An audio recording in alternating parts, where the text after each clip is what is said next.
So this is the 26th day of prayer for the soul suffering for attachment to earthly things. Many souls are suffering in purgatory for having been too much attached to earthly possessions. Offer for their relief some indulgent prayers. Catholic doctrine declares that souls who depart this life with the stain of venial sin, or with forgiven mortal sins not fully atoned for, are detained for a season, for a longer or shorter period, according to their guilt, in the flames of purgatory, where they are cleansed from every defilement and every spot, prepared for heaven. There they suffer the pangs of ungratified desire. There they are desolate with grief because their sojourn is prolonged. There they are grievously afflicted because he who is to be their reward exceedingly great is far from them, and they are shut out and deprived for a time of their inheritance and portion in the land of the living. They thirst after him whom their souls love, as the parched land thirsts for the autumn rains. They long for him as the weary traveler longs for refreshment and shade. They pine for his possession as a mother pines for her lost and only son. They are sick with grief as the bride when the bridegroom tarries. Ah, who will describe their anguish? Who will express their bitterness? Their love is the measure of their distress, and insofar as a finite nature will permit, their love is proportioned to its object, and its object is the infinite God, God the unlimited, the boundless, the only absolute beauty. To measure their grief, then, we must measure God's loveliness. To gauge the depth of their pain, we must sound the bottomless abyss of God's perfections. But who can do this? Let it suffice, then, to say that their pains are beyond all computation, and exceed all thought and power of utterance. Such is the doctrine of the Church of Christ. What a perfect flood of light it casts over the being of God! Into what startling relief it brings out the dazzling brightness of his purity, which cannot suffer a sin-stained soul to approach it. How wondrously it reveals his hatred of sin and his abhorrence of all defilement. How it lights up, in a word, the whole position of God, and points to him as the center and circumference, the beginning and end, the Alpha and Omega of all things. All things become desirable or undesirable, pleasant or unpleasant, good or bad, merely as related to him. His attitude determines and regulates all things, gives to them their fairness and attractions, clothes them with grace and beauty, and makes them what they are. So soon as the soul has shuffled off its mortal coil, it finds itself, so to speak, within the circle of God's attraction. It is impelled toward him with the utmost violence, as the meteor is impelled toward the earth. What now happens? There may be no grievous sin to raise an impenetrable obstacle, a wall of brass between it and God. Nevertheless, if there be but venial sins, or the slightest failing, imperfections light as air, they will act upon it as the atmosphere upon the meteor. They check it, they retard it, impede and interfere with its union with God, till in its anguish the soul burns and wastes away with unsatisfied desires, until every trace of sin is destroyed. If but once open to the beatific vision, even but for one brief moment, the eyes of the soul can never close again without inexpressible pain. To close them and shut out that vision is agony. Not one instant's enjoyment of the sight of God can be forfeited without this acutest suffering. On this earth we may consent to live on without seeing God, but this is solely because we have never seen him. Once we see God, then to live any longer without seeing him is impossible. For such a one, all true life has ended. The soul may yet exist, it must exist, but it is only in the throes of death. Eternal death is, in fact, nothing more than the eternal closing of the eyes upon the vision of God. Hence the eternal darkness. Hence, too, the unending death. Such is hell. On the other hand, so long as the eyes may yet hope one day to see, the soul is only in purgatory. The thought of that longed-for moment sustains it. Yet each successive instant that must first elapse flows by as an unmeasured sea of bitterness and grief. Yes, for to be restrained when we would feast on the glory of the infinite is to suffer the pangs of an inconceivable hunger. The pains of sense, even of hell itself, are light and easy to support compared to that. Nothing but that seems quite unendurable. Ah, God, Thou art verily our all, Deus meus et omnia. Without Thee, all else is nothing. If Thou smile upon us, our joy overflows and drowns all care and sorrow. Hide Thy countenance for a moment, and we are troubled. Cast us off utterly, and we wither away. What is heaven itself? God securely possessed. What is hell? God eternally lost. And what is purgatory? God hidden, hidden for a time as the sun is hidden by the passing clouds.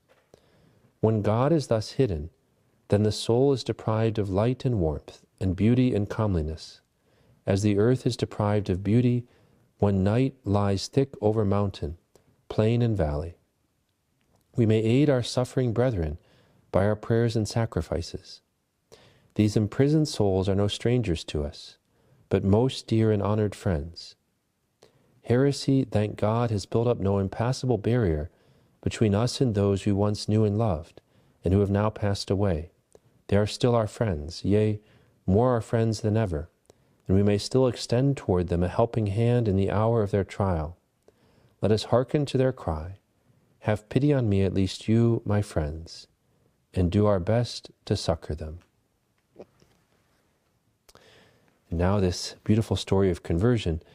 The following story, showing the interest taken by the holy souls in those whom they loved on earth, was related by the Reverend Father Schroeder in a sermon he preached in the cathedral at Munich, Germany. And he said he had the details from the priest to whom it occurred. Late on a stormy evening, a priest of one of the parish churches of Vienna opened the door himself on hearing a loud ring at his door. A lady entered, saying she had been sent to require his immediate attendance for a gentleman in danger of death, adding that the distance was considerable, and begging he would take the Holy Viaticum. As soon as the priest was ready, she accompanied him to the parish church to procure the Blessed Sacrament, and said she would go before to show him the way. The night was wild, and before they had reached their destination, a house in the suburbs, a hurricane was blowing and the snowstorm was terrific. The lady stopped, saying, "This is the gentleman's house," and she rang the bell. As the door was not opened, she did so a second time. On looking around, the priest found she was gone. Then the window was opened, and an elderly gentleman called out to know what was wanted. The priest answered that he had been hurriedly sent for to attend a dying man. "There is no dying man in this house," the gentleman answered, "and no one is sick. It is quite a mistake." And he was about to close the window when, moved by a natural feeling of compassion for the poor priest, who could scarcely stand, he added, "But if you would like to take shelter till the storm is past, you are welcome." So he opened the door and showed him into a sitting room, and set his lamp down on a table. He then threw open a door at the other end of the room, and disclosed a small oratory, in which there was an altar, a large image of our Blessed Lady, and a lamp burning before it, saying, "There you can deposit your burden." The priest placed the Blessed Sacrament on the altar, lighted 2 candles, made his genuflection, and re-entered the room, saying, "I am sorry to have disturbed you, but at least I can see the mistake has brought me to the house of a good Catholic." "There you are entirely mistaken," replied the gentleman.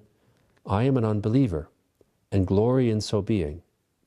No doubt you are astonished at finding a chapel and an altar and lamp burning, but if you like, it is impossible to attempt returning during this whirlwind. I shall explain the meaning." He then told the priest that his mother, on her deathbed, had made him promise to keep that lamp burning as long as he lived, and that in that oratory she had daily prayed, and that he, when a child, had knelt with her. Then he spoke eloquently in praise of his mother, told of her goodness, her piety, her love of the poor, her only fault being her attachment to the Catholic faith, which he excused as an illusion which had done no harm to anyone and made her happy. Probably for many years he had never spoken of his mother to his own associates, but to this stranger, whom it was likely he would never see again, he poured out his whole heart and seemed to take a strange delight in recording all his mother's excellence and her love for him.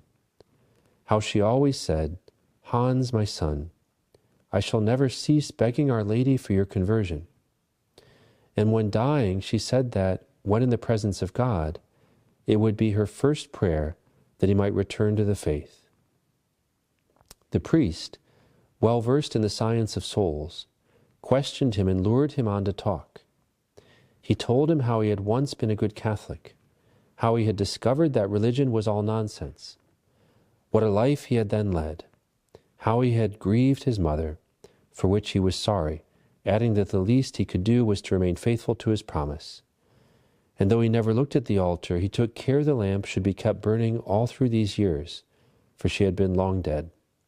He suddenly arose, took the lamp, and said, "See, here you may see her portrait," and held the light up to a large oil painting, which the priest instantly recognized as the portrait of the lady who had conducted him to the house. Feeling that a supernatural mystery was being enacted, he concealed his emotion and continued encouraging him to speak more and more. The night wore on, the hurricane ceased, neither seemed to heed it. The night wore on, the hurricane ceased, and neither the priest nor the gentleman seemed to heed the fact the hurricane had stopped.